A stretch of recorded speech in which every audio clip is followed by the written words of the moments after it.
Hello, everyone, and welcome back to History Unwrapped, where we uncover the stories behind our nation's past. I'm your host, Saibal, and with me today is my amazing co host, Rona.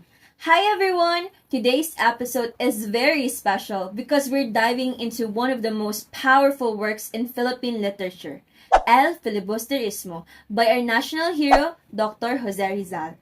This novel is known for the darker and more intense sequel to Noli Me Tangere.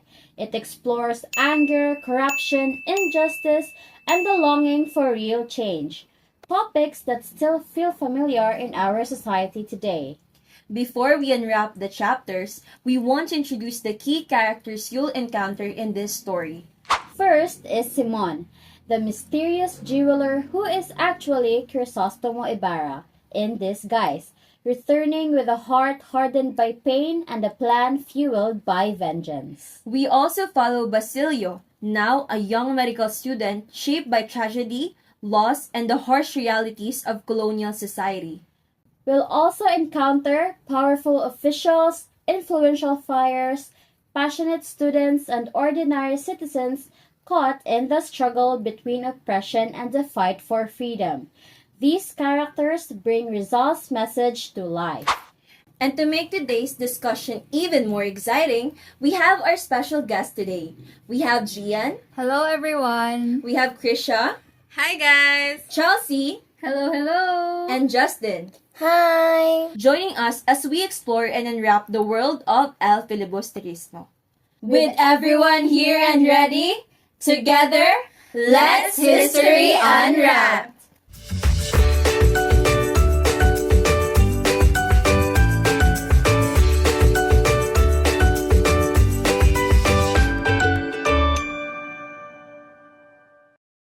Let us first talk about the first arc of the book. The story begins on the steamship Tabu traveling from Manila to Laguna. On the upper deck, we have the powerful people, Doña Victorina, Padre Salve, Ben Zaib, and Don Custodio talking about politics and showing off. Simon, the mysterious jeweler, joins them. He boldly proposes making a new canal through Manila, even if it means destroying towns and using forced labor and prisoners to do the work. After saying this, he leaves for the lower deck, aggravating everyone with his impudence. The lower deck is very different. Ordinary passengers like farmers and students are cramped together. Basilio is talking with Isagani and Capitan Basilio about Capitan Tiago's declining health and about Paulita, Isagani's love interest. They also mention that Don Tiburcio is hiding in Padre Florentino's house, and Doña Victorina had asked Isagani to take care for Don Tiburcio. Grabe, ang sama. But wait, let's go back to the upper deck where everyone entertains themselves with the legend of the Pasig River, Malapad na Bato, and the story of Doña Jeronima, who was abandoned by her fiancé, who later became an archbishop. They continue sharing the legends they know until the boat enters the lake. Later on, Ben Zaib gets curious and asks the captain where Ibarra died, and the captain explains the chase from 13 years ago and points to where Ibarra disappeared. Grabe, sa simula pa lang ng story, meron ng social inequality kaagad na pinakita between the rich and the poor. Yung parang The Parasite na movie. Yung ordinary people are crumpled together while the friars and rich people are enjoying comfort above, discussing politics. Exactly, it also shows how the friars manipulated folklore to control people, while Simon subtly criticizes the superstition and abuses happening under the Spanish rule. Don't get in his partner, nagsisimula pa lang tayo, malayo pa tayo sa exciting part. Now let's continue the story. In chapter 4 where Cabezang Tales was introduced. Yes, he's a hardworking farmer who cleared a forest and turned it into a farmland. But all of his hard work ay parang walang saysay pa rin. Kasi they're still living in a poor state. Alam niyo ba kung bakit? Bakit nga ba? It's because ang mga praile claim the land as theirs and palaging tinataas yung renta. And because of this, Cabezang Tales family suffers. At may bad news pang nangyayari. His wife dies because they can't afford proper medical care. Tapos his son, Tano, is forced to join the Guardia Civil and his daughter Julie works hard just to help the family survive. Gosh, iba talagang nagagawa ng kapangyarihan, yung mga nasa ibaba ang naghihirap. So sa chapter 5 naman, the story shifted to the coachman. Ikinulong siya ng mga Guardia Civil simply because his cedula had expired. Alam mo yung anong mas masaklap? That happened during Christmas Eve, while his family was waiting for him. Shocks! Ang hirap pa naman maghintay sa wala. You were expecting to bond with your family during Christmas, di ba? Grabe no? Oppression talaga is everywhere. Even ordinary people who are just trying to live normally are punished harshly dahil lang sa mga small issues. Teka, let's move to chapter 6. Focuses on Basilio again. He visits the forest where his mother, Sisa, died. Now, a medical student, he reflects on everything he has gone through, losing his family, growing up alone, studying hard. He visits the forest where his mother died and meets Simon, who asks him to join a revolution. Simon tells Basilio that the system is too corrupt to fix peacefully. But what I know, Basilio refuses. He still believes that reforms can happen without violence. You can see how he represents people who still have hope despite everything. Yes, tama ka dun, partner. Now we move forward to chapter 7, which focuses on Simon himself. This is where the readers start to sense the truth that Simon is Crisostomo Ibarra, alive and transformed. He has returned wealthier, angrier, and determined to bring down this system that destroyed his life. Simon is manipulating the powerful people from the inside, pushing events toward rebellion. He again tries to convince Basilio to join him, saying that oppression will only end if someone is brave enough to fight back.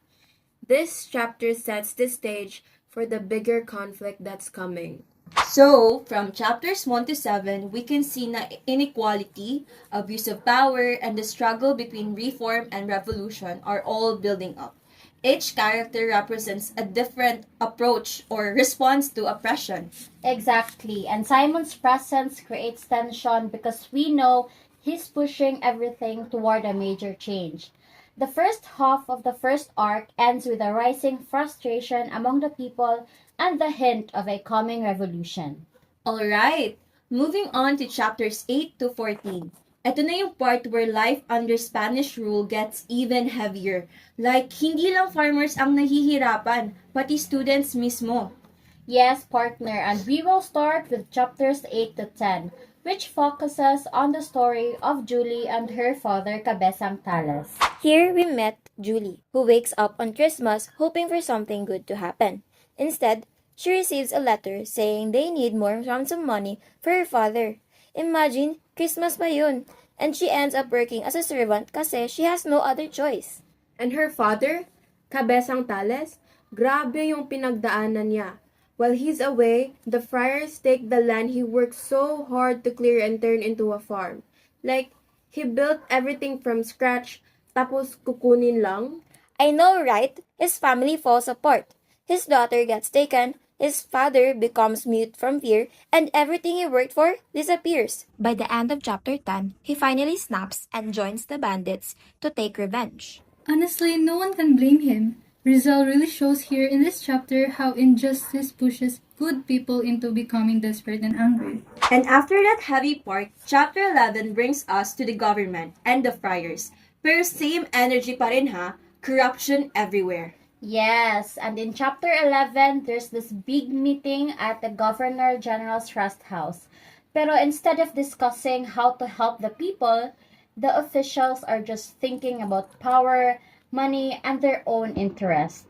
The friars practically control everything. Favoritism, manipulation, self-serving decisions, lahat na talaga. Rizal's message is very clear here, saying na kaya naghihirap ang bayan kasi puro korupsyon. Then, chapters 12 and 13 move us to the student side of things, especially Placido Penente. Placido used to be a brilliant student, but now he's exhausted and fed up. He's stuck in a school system na puro memorization, walang real learning, and teachers who embarrass students just because they can. And that's why he represents the students whose potential gets crushed. If the system kills curiosity, paano pa sila matututo? You know, at least chapter 14 gives us a bit of hope. This time, we go to Makaraig's boarding house, which is probably the most lively place in this whole arc. Yes, it feels like a student headquarters. There's so much energy, so many opinions, and the atmosphere is loud but productive. This place is full of energy. You've got Makaraig, who's super active in student causes, plus Isagani and Sandoval, who are always fired up. Now, for everyone listening, let's clear up at first. What exactly is the Castilian class? When they say Castilian class, they mean Spanish language classes. Back then, Spanish was the language of the government, the church, and almost all official documents. Exactly, and the students wanted it because learning Spanish meant having a voice. If they knew Spanish, they could understand the laws, defend themselves, join discussions, and actually participate in society. Basically, para hindi sila mapower tripan ng authorities. So it was really about empowerment, not just an extra subject. Ang unfair, no? The Spanish government promised to open the class, pero they keep delaying it. Lagi silang may excuse. So the students got tired and decided to push for it themselves by filing a petition. And that's why they are all gathered in Makaraig's place for a meeting, right? Yes, the meeting in chapter 14 shows them how they are planning hard. Assignments, strategy, who will talk to who. It's chaotic but full of passion. Even if the system is against them, they keep fighting because they want fairness, education, and a chance to actually understand the country they live in. And their determination proves na the youth back then weren't passive. They were willing to stand up for something. Rizal wanted to show that even in a corrupt society, hope starts with people who refuse to stay silent. And that's why this chapter actually feels alive. That's a good reminder for us that even small voices matter when they come together. DJ Glenn, Davao, right DJ, the best. Gibunal.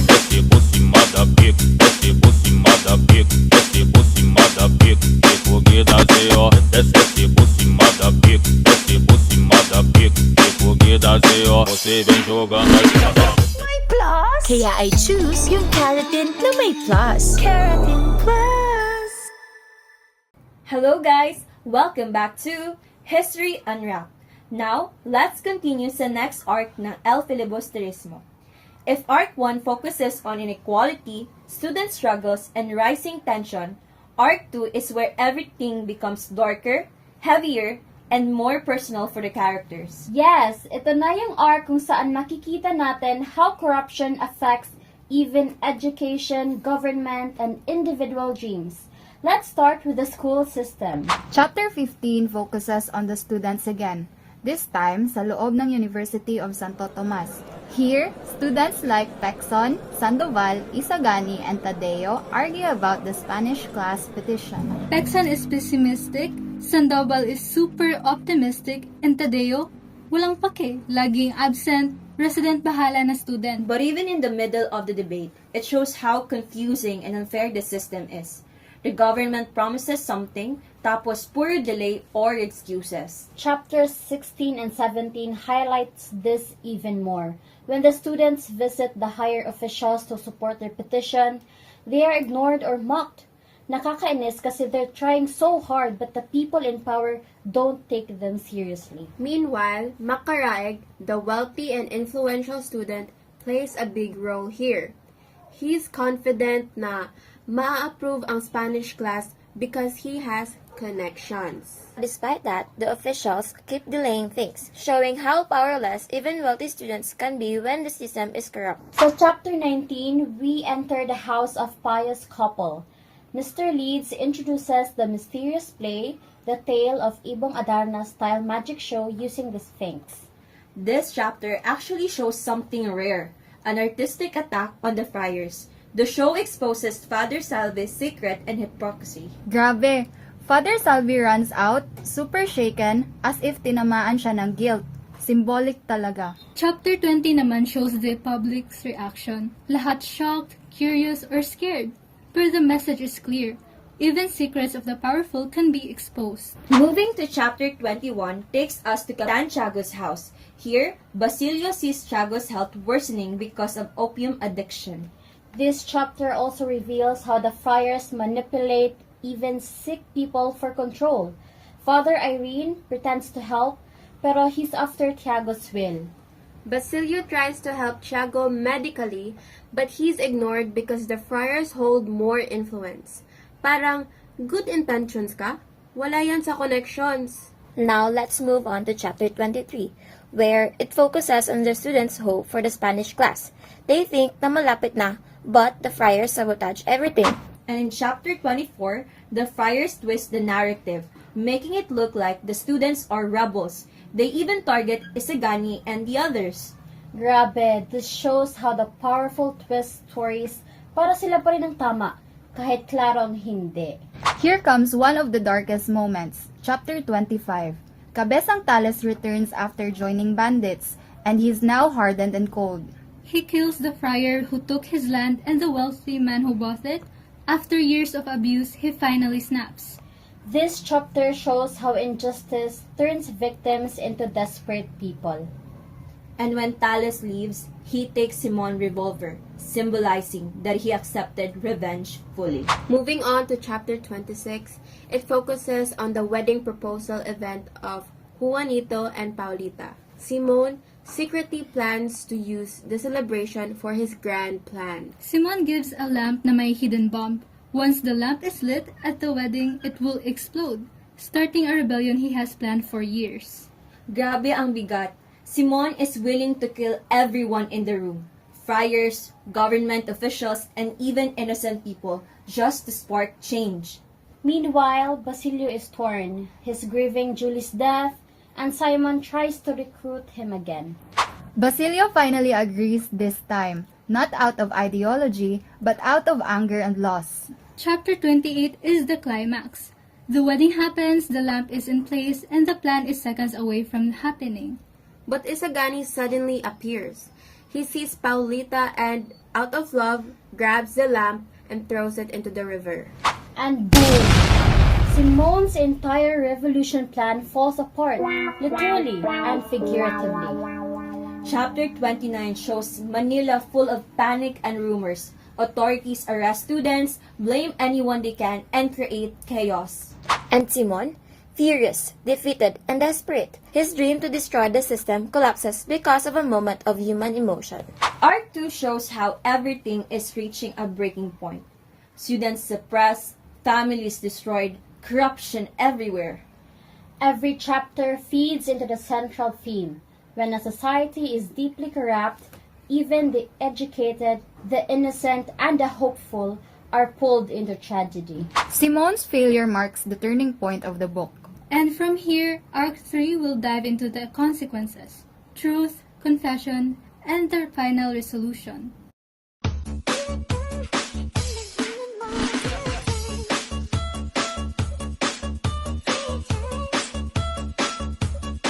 Crispy-licious, juicy-licious, Philippines' best tasting. Jollibee Chicken Joy. We're back to back for the final arc of this episode. And today, we're unwrapping the last arc of El Filibusterismo. Exciting! This is also known as the fall, the revelation, and redemption, part of the entire novel. Diba, partner?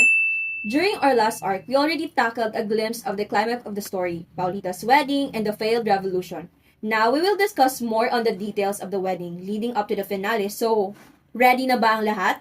Oo naman, partner. Kaya in this last arc, we will yet to uncover the tragic and most devastating part.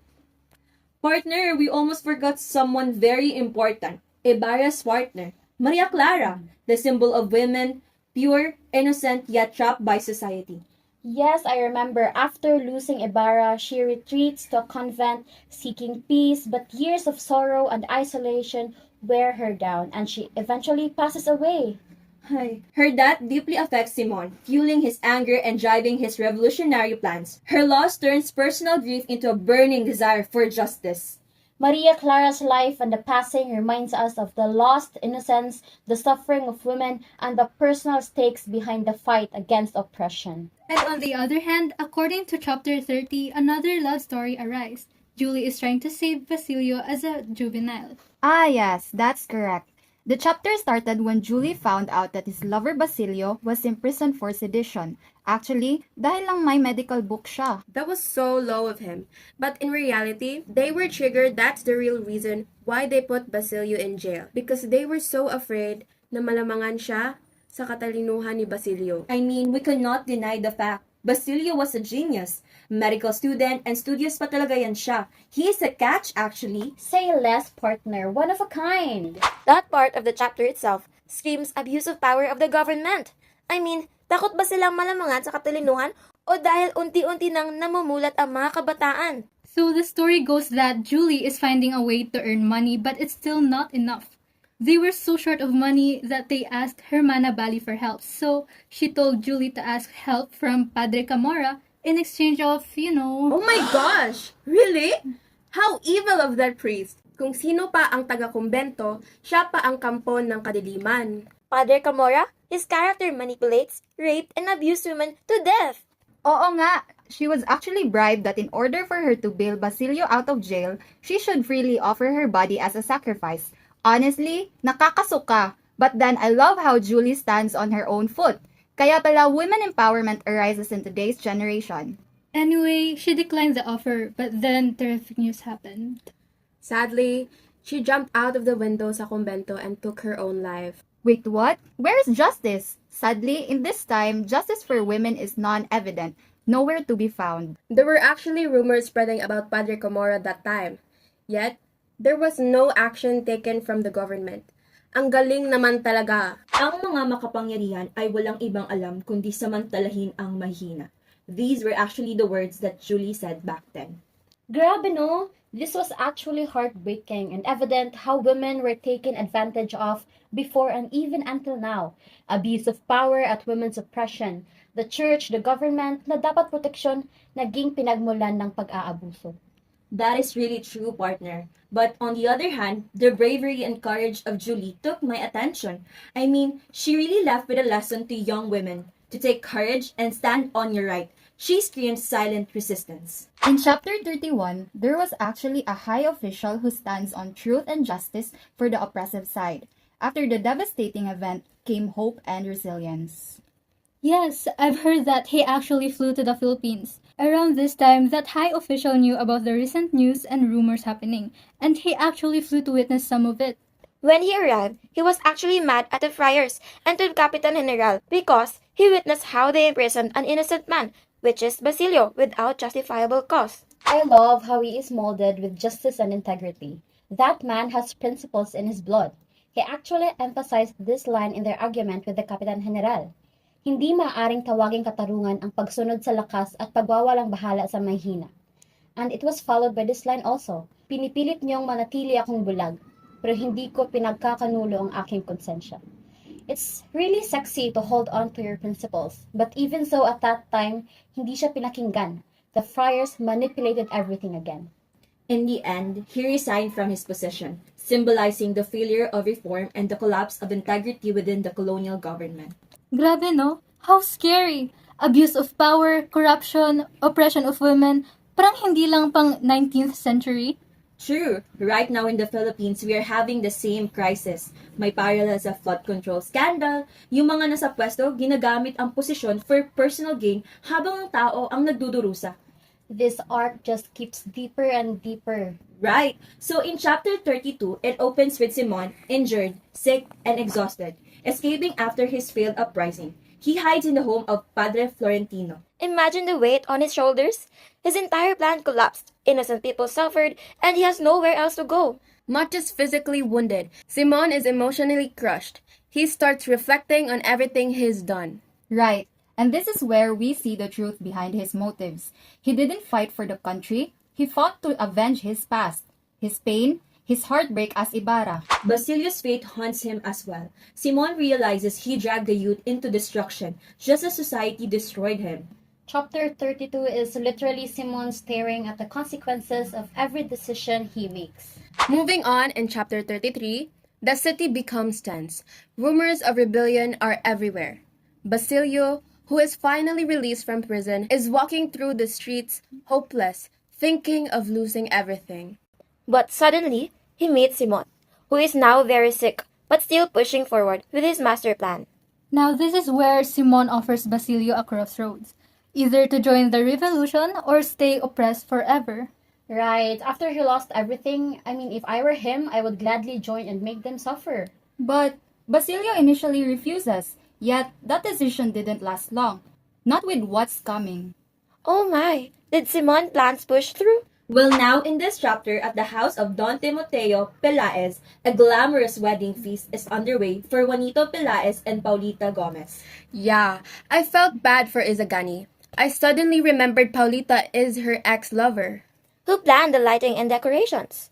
Guess what? The chest centerpiece for the celebration contains a bomb. Is this the infamous lamp bomb that once it lit, it will explode once and for all? Yes, society's elite are all there. Don Custodio, Ben Zaib, Padre Irene, Father Salvi, which is perfect for Simon's master plan. Although, Simon just needs one person to light the lamp. On the other hand, outside the mansion, revolutionary groups are ready. Tataselo, Cabezang Tales, and the rage of oppressed workers. Everything has led to this very moment. Basilio arrives and finally decides to join the uprising after all the pain, grief, and injustice he endured. The countdown has begun, and the city is literally seconds away from chaos. Padre Irene, the feeling important one, walks towards the lamp to light it. Right, and this is supposed to trigger the bomb that Simon sets, right? But a plot twist happened. Padre Irene notices something odd. He stops and he calls someone to move the lamp away. A servant removes the lamp, and boom, just like that, Simon's entire plan collapses. And at the same time, the soldiers have stopped the rebels outside. The uprising is crushed before it even starts. It was heartbreaking to witness it if I were the character of that novel. Simon realizing that everything is ruined and he flees. The city enters panic and Simon escapes into the night, wounded and exhausted. He carries guilt, rage, and the weight of every failed attempt at justice. In chapter 38, Simon hides in the house of Padre Florentino, a priest who is relative of Isigani. And finally, he reveals himself that he is Crisostomo Ibarra. The priest doesn't condemn him. Instead, he pities him. He sees a man broken by betrayal and injustice. And in chapter 39, Simon, who is weak and defeated, drinks poison to end his life before the authorities catch him. Padre Florentino stays behind, comforting him not as a criminal, but as a lost soul. And in his final moments, Simon confesses his failures, his hatred, and his desperate attempt to save Maria Clara and free the country.